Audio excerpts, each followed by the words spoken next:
Welcome back to the group stage of Season 3 World Championships. Up next, it's going to be Gambit. They're going to be taking on Mineski in their first match here at the Worlds. But right now, I'm happy to be joined by Ozone support player, Mata.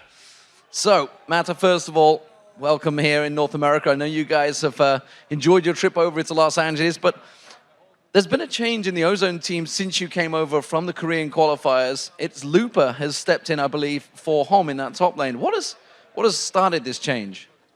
마타 선수 미국에 오신 걸 일단 환영하고요. 미국에 오신 후에 그 로스터에 변화가 있었다고 난 얘기가 있는데요. 톱레인에 옴무 선수 대신 루퍼 선수가 들어왔는데 그 이유가 무엇인지요? 저희 팀이 이제 선수를 한 명 더 늘리게 되어가지고 어떻게 하면 더 전략적으로 팀을 운영할 수 있을까 해가지고 오늘 루퍼 선수가 대신 나오게 되었어요. So we ended up adding another player, Looper, to our team, and we believed utilizing Looper would add another strategic layer to our team. Do you feel he's going to be able to be fine under the pressure because he's never played at OGN Champions? Could you repeat that? Looper's never played in the OGN Champions League. It's a little bit surprising that coming to Worlds, he's suddenly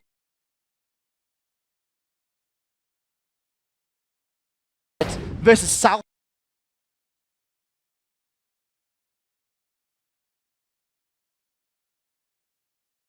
Exile couldn't make there, so Mineski took their place in the tournament.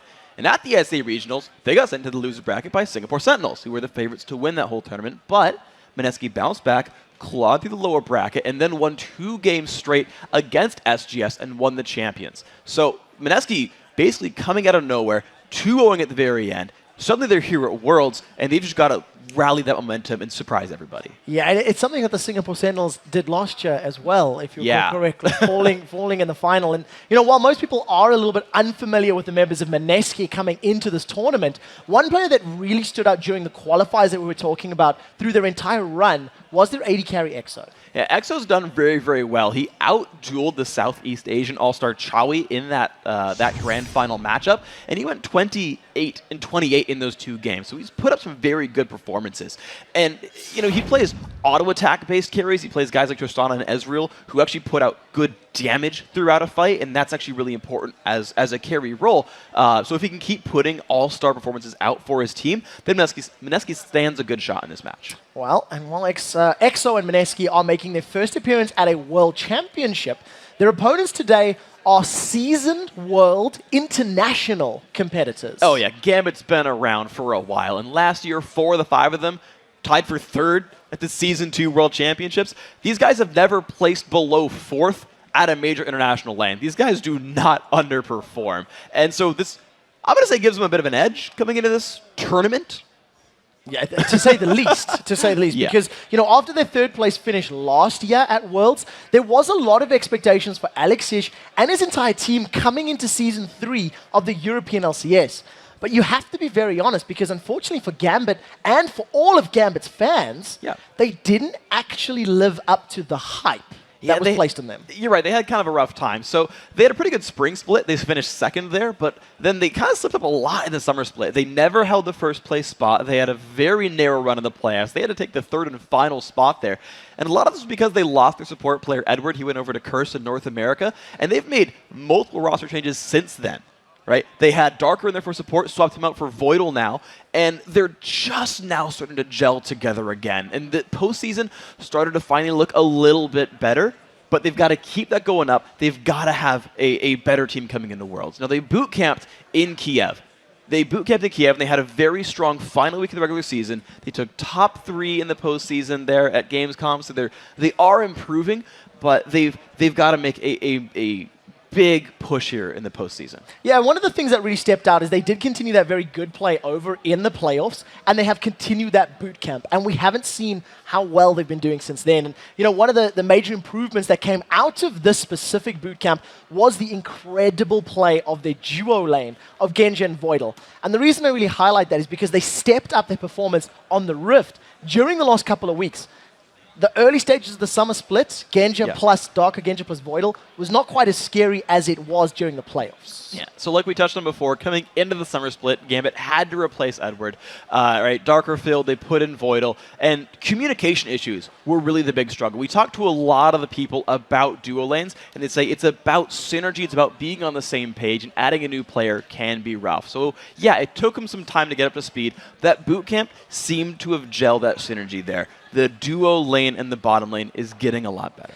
There is a quote I want to reference from an interview that they did with Genja where he said, a duo lane has to be more than a duo lane. We have to be, and he pauses and he goes, friends? And he almost sounded confused at that. And I wonder if him and Voidle have made friends. Guys, we've talked about the bootcamp and the new support, but if we're talking about the key to Gambit's success, we do have to look at the all-star jungler, Diamondprox. Yeah, Diamond is recognized as one of the best and the most innovative junglers in the world. He's always been known for his Lee Sin, but he really had some, I would say, enlightened games with Jungle Karma, and that actually took Europe by storm a little bit. And in the regionals, it was his Evelyn and Aatrox that helped get Gambit to Worlds. Yeah, while Diamond and crew are used to playing in front of thousands of fans, today they'll actually be playing against some of their fans when they step onto the Rift to battle Mineski. I'm very excited. I never thought that I'd reach this point. I'm one of their biggest fans. I actually wanted them to win Season 2. It's really awesome when you're playing against your fans. It's gonna be a pretty hard match for us. Every team here is the best teams in the world. I consider Alex as a very good mid laner. For now, it's half exciting and half nervous for the upcoming matches. I think it's cool. A lot of SCA teams and other teams that are coming here were our fans, like last year. I think a lot of teams are looking up to Faker, and he's 17, so it doesn't matter. I don't think that we are that old. Honestly, I think they're gonna win it all. We have a little chance, but we will do our best to get that cup. They're still good. They are still like one of the best teams in the world because they're here. So we need to play our best and just win them. It's a little disheartening to be like, all right, we think they're going to win the tournament, but we'll do our best. Yeah.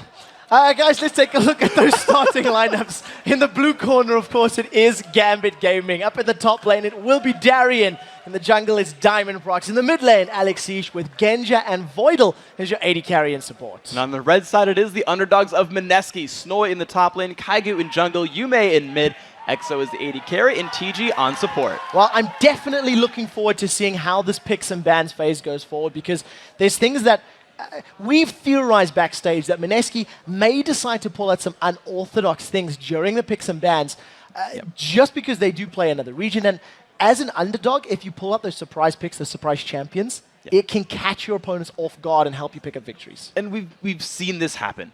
Early game plays, early game gambits really can set you apart. Lemon Dogs got an early game lead against SKT1. Unfortunately, they didn't have the mid game to follow. But OMG got a really good early game lead as underdogs in that matchup. As right, like basically, literally everyone, not literally, but like basically everyone thought SKT1 was going to win that matchup.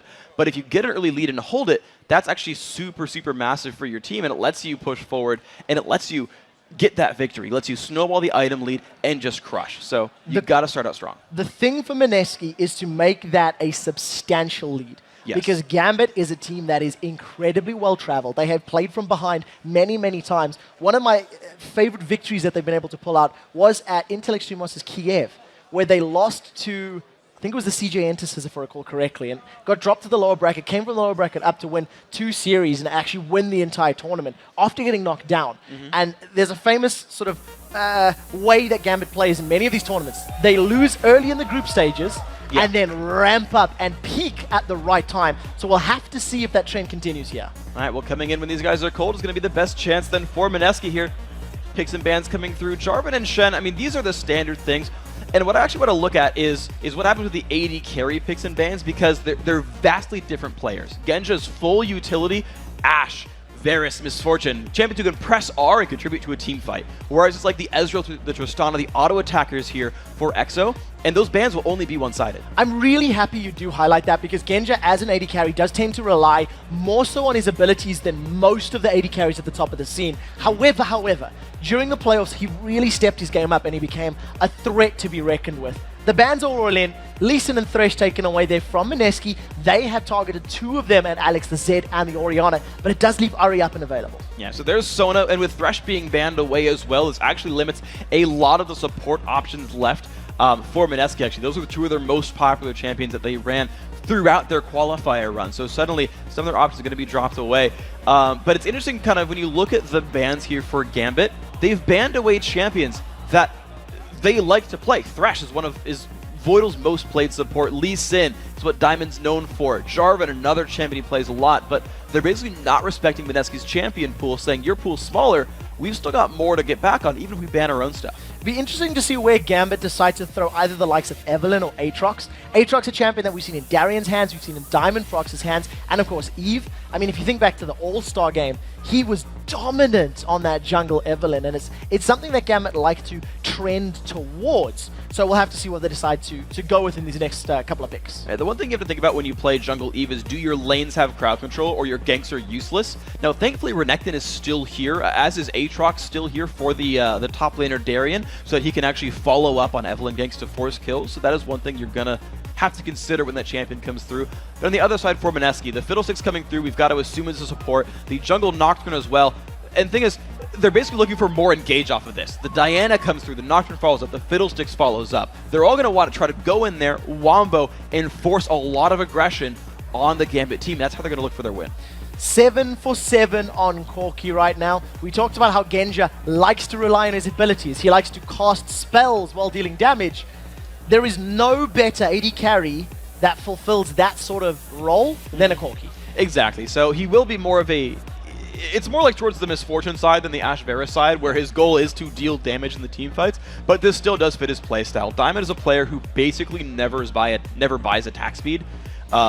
He'll go Merc Treads more than he'll go Zerkagrees, basically. He'll stack Bloodthirsters just to get more bullet time damage output, and this fits his style very, very well. We've talked to Doublelift a lot, actually, even off the cameras, and he says, yeah, you want to just keep adding damage items. I would stop at Zeal and get a Last Whisper on even someone like Caitlyn, just to make sure that I have actual attack damage to be useful.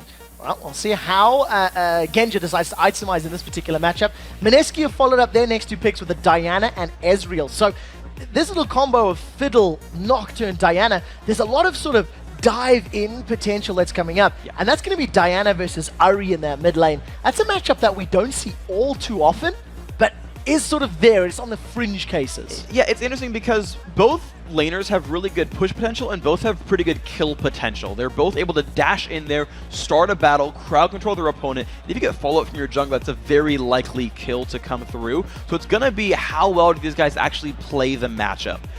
It's going to be more of a skill matchup, and with Alex Ich being a world-renowned mid laner, and again, Mineski saying, oh, we're fans of you, you've got to assume the skill lead probably goes to Alex's side, but you never know. Up in this stage, people go superhuman sometimes. Well, it's the big stage. It brings out the best in people when you're sitting in front of this crowd and there's so much to play for. Yeah. You just get completely in the moment. Now, we do see the Gambit composition with Renekton and Aatrox. They have really rounded out the sort of mobility. They've got a great in-your-face sort of potential if they want to pick those. If they do want to pick those fights. But on the same token, there's a fair amount of survivability there. Renekton's ultimate, Aatrox's passive will bring them back to life, you know, in worst-case scenarios. Yeah, Gambit have built themselves a brawling competition. Their hard engage is kind of mid-range. Renekton can get in, Ari can get in, Aatrox can get in, but it's all kind of shorter range. It's not Malphite Orianna. It's not Ashe Arrow. So they're looking to fight more in the jungle and just brawl because they're really good at fighting those mid-range fights. On Mineski's side, they actually have dive potential. The types of fights Mineski wants are different. Even though both these teams like to 5-on-5 with their general compositions, the types of fights they can pick are very different. Mineski with the top lane Zac in there will dive hard, and they will just look for openings and try to capitalize. For the most part, both of these teams have actually got comfort picks here. Yeah. I mean, you know, seeing TG on that Fiddlesticks is a slight change. His most played champions were Sona and Thresh coming into this. Thresh was banned, Sona was taken away. Exactly. So, you know, he had to switch over. Genja, not necessarily renowned for his Corki of late, but we know he played it in Season 2 and he played it phenomenally well. So everybody's playing what they're comfortable with, what they know very well. And it's going to come down to whoever can make better use of their champions correctly. Yes. It is a clash of different styles, and whenever that happens, just as we've seen throughout the game so far today, when you have different styles going at each other, you've got to basically exert your style better and say, we're going to fight on our terms and keep doing that. And that's how you get yourself ahead. Well, while the players are loading up into the Rift, let's take a look at who you guys think is going to win this matchup. According to LOLesports.com, 79% of you think that Gambit will be victorious. Every single one of our analysts have picked Gambit. But traditionally, Gambit start the group stages of almost every tournament poorly. So we'll see if history or an analyst's predictions is the correct one to go for here. Remember that they're actually no. This group are not yet like educated predictions. You guys all get to cheat throughout Group A by voting in Research. and see teams play. Research predictions. Weren't you listening, freak? To you, no. So, ladies and gentlemen, we are live for Game 2 here in Group B. Gambit on the blue side, Mineski on the red side. The compositions right now definitely lean towards tons of action, and we'll have to see who's able to manage to pick up a win in this early stage. Right now, both teams starting themselves out defensively, and Kage is hanging himself down in this bottom lane with EXO and Yume. So Gambit already doing something a little bit different that we don't see very often. This is a research choice here. They've warded their own Tri-Brush, expecting this invade from Mineski. This is an uncommon ward. If someone uses their body to watch this, you typically see them leave when you get into that brush. You'll actually see them as they run away. So this is actually Mineski not knowing they're spotted on this invade. Well, they are going to be stood right on top of that ward. Gambit will be saying, we have done our homework, and there will be little grins across the faces of the Russians as they are fully aware of their opponent's positioning. Now, they are setting themselves up potentially to trap. We'll have to see how they play this one out. As I say that, Mineski advance forward and Gambit immediately back away towards their opponent's red buff. Mineski with some early vision. This gave Gambit any wards they wanted. They knew all 5 of Mineski were the bottom side. Mineski had to be very careful about their invade pass. But at the end of the day, the Philippines team, they got actually really good wards down. They got one over by the Wraith Brush left-hand side. They're camping to steal away red. And Gambit, now they have a pretty good idea of where they need to go, but they're still getting spotted while basically stealing back their own red. All right, Diamondprox and Darien are going to get spotted up by that ward, so Mineski are going to be aware of the steal. Gambit are going to be fully aware that their red buff has been taken away, and as it stands right now, Genja tries to steal with a phosphorus bomb. That's quite a bit of damage early on. But we do know he can't chase as he put that points into the Q, not the W, and at the end of the day, Kage gets away, just losing a little bit of HP. Genja was one auto attack away from stealing that was Phosphorus Bomb. Like, I want to point out how close that was. One auto attack slower, one less auto attack from EXO, and that would have been a stolen red buff there by Genja. So, despite everything, it's still a pretty smart read, but these junglers will be trading buffs equally. They both got a steal on red, they're both grabbing their own team's blue. And with a standard duo lane bottom as well, you likely won't see early jungle pressure because it's hard to force things when you don't have crowd control in your lane yet. Well, we'll have to see how it works out right now. TG trying to trade with Genja, and you know, at the end of the day, damage looks even, but Voidle's going to be able to heal that up in the not too distant future. He does hit level 2. We know he's got Dark Wind leveled already. But Mineski are the team that's pushing, so they're actually going to hold on to a level lead for a little while here. And with that pink ward down in the brush, Voidle can no longer ward down there. Now, it's hard to force a gank with a low-level Nocturne, but as far as jungle control and brush control goes and free harass, Mineski has it here. Yeah, TG just playing to be a real nuisance right now. Basically, every time a cooldown's available, he's throwing that onto Genja, just poking him and forcing him backwards, making him miss some CS. Diamondprox has snuck himself up to the top tri-bush and wants Snoy. And there's no wards there. He looked at the starting build from Snoy and said there's no wards, I can sneak in and go for a gank, but Nocturne's nearby for the counter gank. So we'll have to see how this pans out. Kage is about to bump heads with Diamondprox. They see each other. Level 3 versus level 4. Shroud of Darkness goes up. Kaigu gets thrown into the air, but the fear throws Diamond backwards. He flashes forward. Remember, Bloodwell is available, but junglers without flash. Well, that was an incredibly close trade right there. Diamond is saying, I'm going to go for the fight. And because Darien was the one pushing, he got to that fight first. It was his team that was winning the battle. But Genja's so incredibly low. He's been exhausted. The Dark Wind bounces. First blood secured by TG. Now Ignite is ticking. Voidle tries to chase him down. 70 HP as it wears out. And Mineski with the first blood big play. And there's the level advantage at work right there. Genja still level 2, pretty weak barrier. And Voidle, because of how late he leveled up, only got so much time to pump healing into his teammate. Voidle has plenty of mana, but not enough time to keep Genja healthy. We'll see how this pans out. EXO right now, 23 CS to 14 as he decides to back away and starts to recall. Now, I want to highlight, EXO played Ezreal an excessive amount during the playoffs, and he built what we call the sort of elementalist build. I don't know if it still applies. I don't know if it still applies. I almost want to wait to see what he buys as he just recalled. But, so it looked like a Trinity Force build right here, but he actually had been going Bloodthirster into Static Shiv into Iceborne Gauntlet, and he was just, you know, applying elemental damage the whole time around, which isn't a thing in League of Legends, but don't worry about it. And it was just interesting and thematic, but I'm going to expect it's the standard Trinity Force style, but having Trinity Force earlier is going to be a pretty big lead for him. Yeah, we'll have to see which of these Trinity Force AD carries can get to that item first and make better use of it. Remember back to the analyst block segments, Doublelift was quite outspoken that Ezreal with Trinity Force not quite as awesome as Corki with that Trinity Force. It's a 600 gold lead for Mineski, and basically the early game has gone their favor so far. Yeah, so what you've seen with Genja is he needs to kind of keep his lane alive. Now, typical for Genja, he gets 2 to 3 Doran's Blades anyway, but he's been forced to pick this up just to try to survive and get stats for the lane, whereas Exo's already on his way to Trinity Force, has the longsword, has boots as well, so he won't even die easily. And now both junglers, though, on opposite sides of mid, looking to turn this fight around. Alex gets pulled backwards by the Moonfall, but that's massive damage. Once Diamondprox joins in, Ignite is ticking away. Alex secures a kill onto Yume as the Bloodwell passive throws Diamond up into there. Kaigu is going to use that Shrine of Darkness to block a spell, but cannot stick through the sustained damage, and a successful gank by Diamond. The burst damage coming out for Diamond, so much right there, forcing the kill.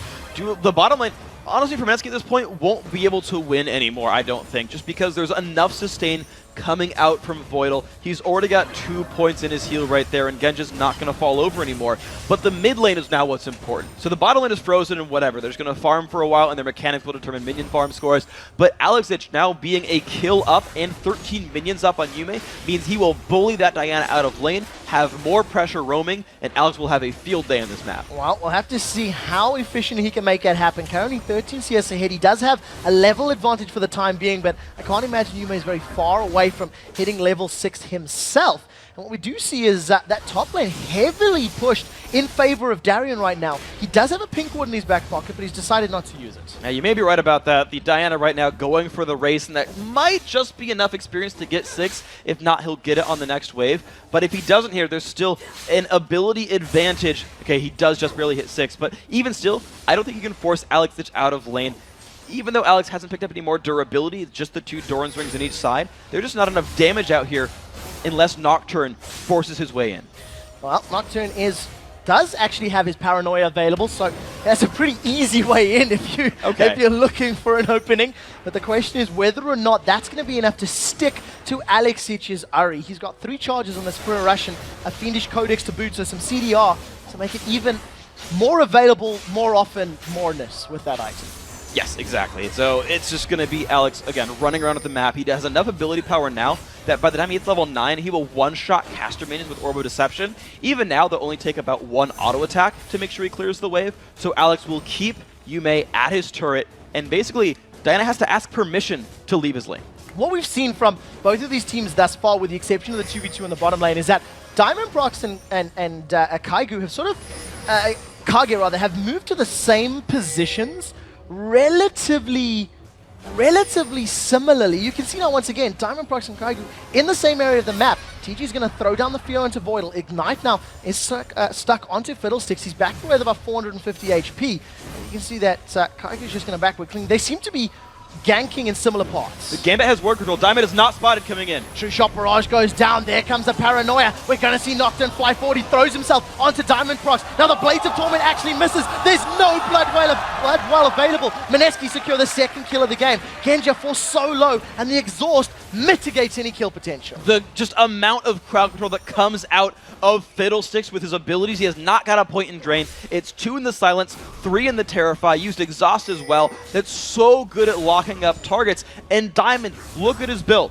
There is not a shred of tankiness in that build. He's only level 6. That is an easy champion to destroy when you focus your efforts. Darien is not respecting Snoy here at all. He's doing this lane cutting with Renekton and farming between 2 towers. And Darien, a player in EU that traditionally feeds to win. The running joke is if Darien goes 0-5, Gambit will win the game. Because whenever he's being focused by his opposing team, Gambit tend to use that to control Dragon and push other objectives. And right now, he's painting a massive bullseye on his back. Yeah, he is, but he's building tanky is the thing. The Giant's Belt already done right here. Not even going for the standard Spirit Wizard build you sometimes see against a magic damage top laner. He's like, no, I'm building Sunfire. I'm going to be a split pusher. You're going to hate your life. I'm sorry, Mineski, but Darien is here to stay in that top lane. Well, we'll see how effectively Darien can continue to push it out. A decent-sized wave in front of him, so this will even out those numbers. And across the board, it is still very, very close. Alexic holds on to a very minor 9 CS lead in the top lane. And we see some differences here from our AD carries. Phage picked up for Genja's Corki, as opposed to a Sheen pickup from EXO's Ezreal, and we imagine they're both working towards that Triforce as quickly as possible. The pickup for EXO makes a lot of sense right there. Longsword actually lets you last hit under turret. You'll actually, it guarantees you can last hit minions, either melee or range, without support from your support. So that was a smart pickup, but Sheen is so easy to apply from Ezreal. It's actually the build I would recommend as well for both these champions, because it's much easier to apply with Mystic Shot than it is for Corki. But the interesting thing is, with Gambit's ganks failing, they wanted that bottom lane gank to go take Dragon for free by building a big lead, and then Alexic is more powerful than his mid lane opponent. But with that gank failing, Mineski have actually a really good opportunity to wait for the team fight phase and force them, but Diamond's coming back. So we do see Crescendo is available, as is Flash for Voidle. The question is, do they want to jump in to use that? You can see Mineski grouping up towards the mid lane. It looks to be just a matter of time before somebody jumps onto their opponents. This time, though, Kaigu decides to back away and get out as safely as possible. So let's see what happens right here, because the top lane hasn't done much. The Gambit are still trying to bait a fight in the bottom lane. Darien's been sitting here for not Darien's, but Diamond's been sitting here for about a minute, but Nocturne shows top. This is not good for Darien. Darien throws down the Dominus, is going to flash away and actually gets out basically just through walking, but ultimate and flash burned. And as we talked about, spend some time giving some love taps to Darien, and Gambit say, we want a dragon. Very well orchestrated play here by Gambit. There's not people around to stop this. Not successfully anyway. TG off to the side, and Alex goes for it. Oh, the charm doesn't land though, but TG is just getting chunked down. Between Alex and Genja, they pick up a kill and a dragon and extend the gold lead, and Darien just returns to the lane to continue farming. That was just, it was unnecessary there for TG. He, you know, there were every cooldown was available here for Gambit to use on him, and we see a lot of Ahri's kill supports. That's probably their #1 source of food, is Ahri's killing supports. And it happened right there again. TG unable to land any abilities to stop that chase down. Genja coming up from the bottom as well, really useful. But that's just a play you'll make as Gambit 100% of the time. It's just an unfortunate choice there by Mineski. Who fed Ahri? It tends to be those supports, and we'll have to see if Alex can continue picking on TG's Fiddlesticks. Of course, Fiddle, with all of that crowd control, the silences and the fears, can make Alex's life very difficult. He still only holds a very small CS advantage in the mid lane, as well as that additional kill and now Dragon Gold. I'm actually surprised by Alex's choice of build. He's not playing that sort of playmaking roam around by Deathfire Grasp and kill everything Ahri we see from most players. He's actually going towards the Abyssal Scepter, afraid of Yume. He actually does not want to get jumped on. Despite the early lane matchup being good for Alex, Yume's held on. He's got a Nocturne to dive in and force kills on Alex, so he's building a bit defensively. So to be fair, there's two things about this. There's a lot of magic damage from the rest of the Mineski lineup that also backs it up, but in addition to it, you know, Alex hasn't had the strongest of splits throughout the summer split. He has been fairly hit or miss. He wasn't quite as dominant as he was in the spring split or even last year. And maybe a slightly more defensive start can at least make it safer for him to get to that power position. It's definitely something you can't discount at a tournament as large as the Season 3 World Championships. Sure, absolutely. It's just interesting to see Gambit play a slower paced game, especially when they're a sort of like mid-game focused team of just picking fights with mid-range champions, and they're not really forcing the issue, but TG is! Oh, take a look at that. Close storm into a flash. Crescendo locks TG up under the tower. Massive turret damage. Ignite is ticking away. The phosphorus bomb picks up a kill. Now Genja carries on chasing. Remember, the Phage movement speed increase is going to allow him to chase away, and you actually see EXO using that Arcane Shift defensively. The area of effect damage from Corki, even though TG's team was body blocking for him, the AoE was big enough that he still reached in and picked up the kill. But so this is Gambit not forcing the issue, but kills still just keep falling into their laps. Good individual play, good turnarounds. Darien pulling attention, just taking global objectives, is working here for Gambit. And we do see Darien. Dominus is not available. He slices once, he dices twice, and gets out cleanly away from Yume. If he hadn't set up that reset, he would have gotten picked off. That was a really nice attempt from the Moonfall there from Yume. So Gambit They're playing a slower paced game, which surprised me a little bit, but let's actually talk about what they're trying to do with this then. It's basically a game of pressure and putting damage in the turrets. Their mid lane has been out pushing the whole time, but Alex is about to get flanked. Well, we'll have to see how well Kaigu can do it, because this looks like a replay. This time around, Yume flashes out of the knockup, and that means Diamond does not get time to deal damage. They've traded Flash for mid laner for Flash for jungle, and this time around, Mineski get out safely. They do get out safely, but Gambit actually has an advantage here on the mid lane. If they wanted to pressure the turret, they could do it. I'm just surprised by how defensively they're playing. This is not the Gambit I'm normally used to seeing from these guys.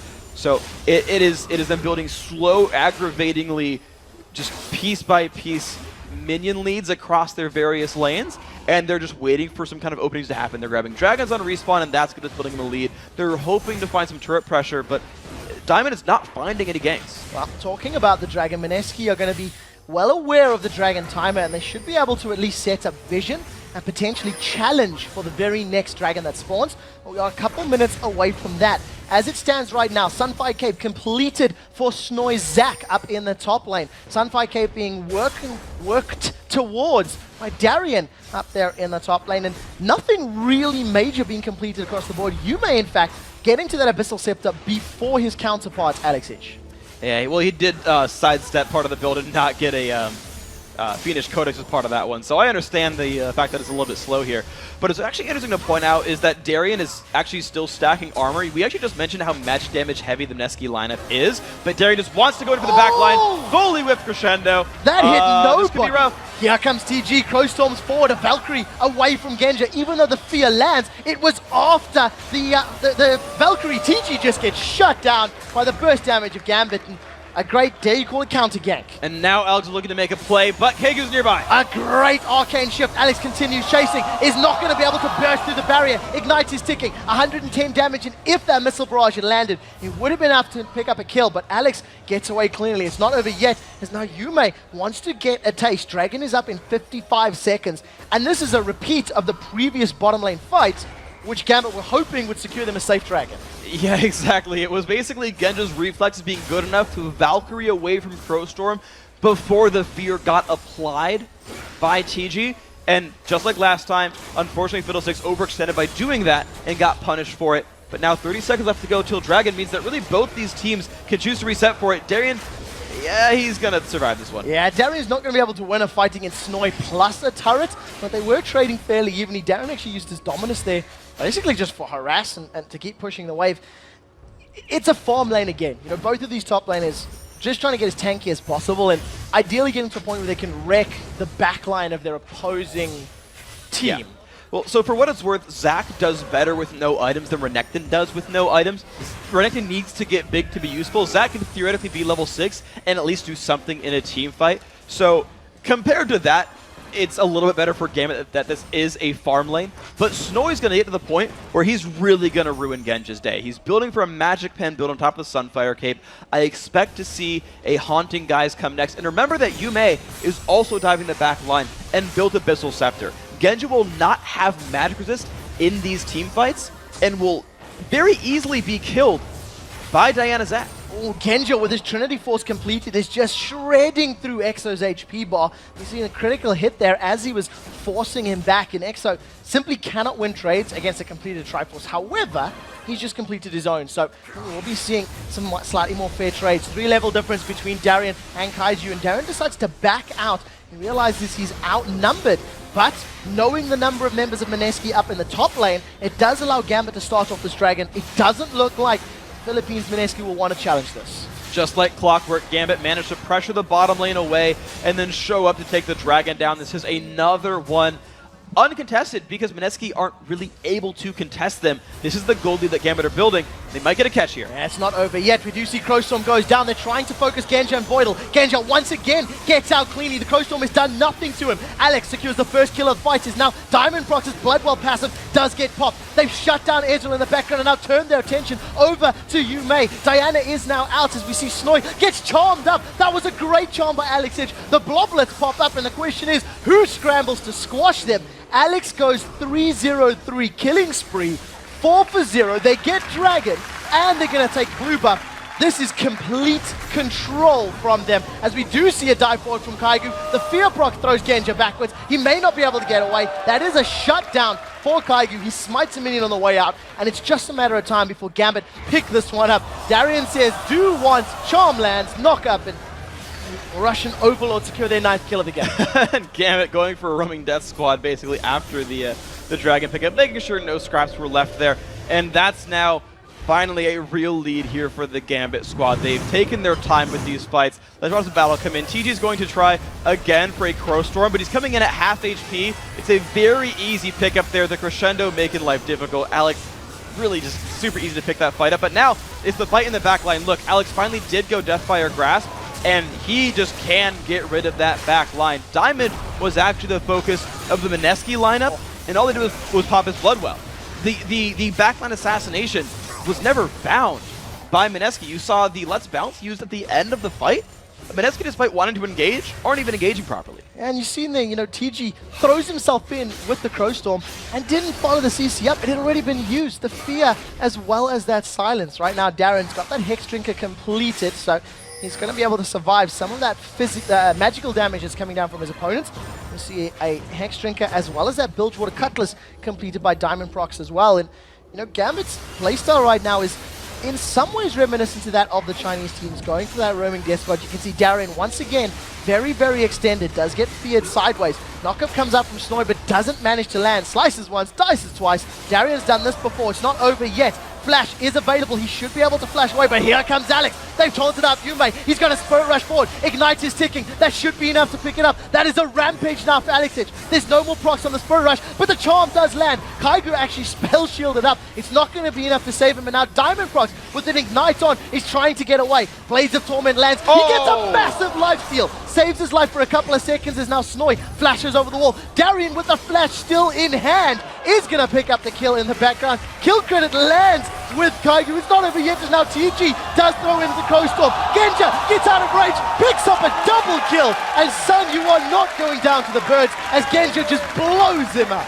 Absolutely incredible fighting by Gambit. Those are the jungle fights, the mid-range fights they were looking for. Honestly, this entire game has actually given Gambit the types of battles they wanted. These split up 3-on-3s. They've got guys like Renekton and Ahri who love to fight small engagements. And when Genja's ahead on items, he's just simply going to beat you in a fight. The Crow Storm jump in was nice from TG, but it just wasn't enough to win the battle. That bottom lane is so far ahead. Here's a replay of this bottom lane fight. So Freak, what really helped Genja? Really, really good Terrify. He gets a lot of damage from the Crow Storm, but this Crescendo means everything. It locks up both TG and EXO, and as you mentioned, Genja was out of range of the Crow Storm for the last about second of that damage, and no longer took damage from Ezreal, which means he got to turn it right back around, put the burst down, which Corki does really well, and just get the rest of the damage he needed. Could say that Mineski could not avoid that Crescendo. Right now, Gambit 14-4 up on the kill score, 10,000 gold advantage and in a real power position. Bloodthirster completed, and Genja is just going to delete Yume. Now they try to focus on Kaigu as he throws himself off to the right. Genja continues the chase. Missile after missile is just shredding through the HP. It actually continues to slash everyone else. Blades of Torment is going to slow TG and EXO. They now split up. A flash over the wall. Valkyrie should be up. In fact, Darien's going to slice through, and it's just all too easy for Gambit right now. They see hero and kill hero. Yeah, at this point, they've got a very, very large lead, 13,000 gold. And this is Gambit now saying, all right, we can siege at this point. We've got Sona to keep our health bar up. There's a bit of sustain from Genja and Alex Ich. Actually, a lot of the Gambit's lineup has actually some decent sustain, and they can just keep pushing forward, breaking down minion lines, and pushing into the turret. I think they could even fight a battle underneath the Mineski turret and win because Darien has so much health and armor. He can just tank that damage. Well, we do see them now bashing away on this inhibitor turret. Diamondprox throws down that ultimate and massacre. Massive amount of attack damage in the background. Crescendo once again locking up Mineski. They have traded kills though as Alex has dropped down. We do see a second kill onto Snoy. Now Kaigu is going to get dropped by those Blades of Torment. Yume in the background doing the best he can to run away. The shield kept him alive for a few seconds, but EXO is the final target as Gambit just rotates. They pick up a clean ace Inhibitor's going to drop, and Gambit are not going to stop. They're going to get on the Nexus turrets. They've got 20 seconds until the next important champion respawns. That should be enough for them to close out this game and start the group out 1-0. Game had a little bit of a slow start in the game, but they turned it on in the mid-game. Only 24.5 minutes in, they're going to take down Mineski's Nexus. For the longest time, this game was so incredibly close. 4-2 in kills, and in the space of 8 to 9 minutes, it just blew up. Voidle went 0-0-10. Did not drop a single death in that game, and while for one crescendo, really helped keep Genja alive. So I'm impressed, I guess, by the actual game plan then from Gambit. I thought this was weird. They're not playing Gambit style. They're waiting so much to start pick up the kills. Like, they don't really want to be the team that gets dived and gets picked on, and you don't want to let the other team set the pace. But Gambit said, no, we're just waiting for certain items to come through. Get the Trinity Force done, wait till the Death Guard Grasp actually comes through, the Sunfire Cape's done, and Darien can pull more attention.